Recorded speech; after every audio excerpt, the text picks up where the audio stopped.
Batang 90s ako. Panahon ng simpleng buhay pero punong-puno ng saya. Gigising sa umaga, may gatas sa baso at cartoon sa telebisyon. Hindi kailangan ng wifi, basta may text, pogs, at Jolen, kumpleto na ang araw namin. Laro sa labas ang mundo namin. Tumbang preso, patintero, taguan, habulan.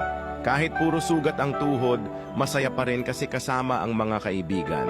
Walang cellphone pero lagi kaming magkasama. Walang social media pero marunong kaming makipagkaibigan. Naalala mo ba yung simpleng ulam?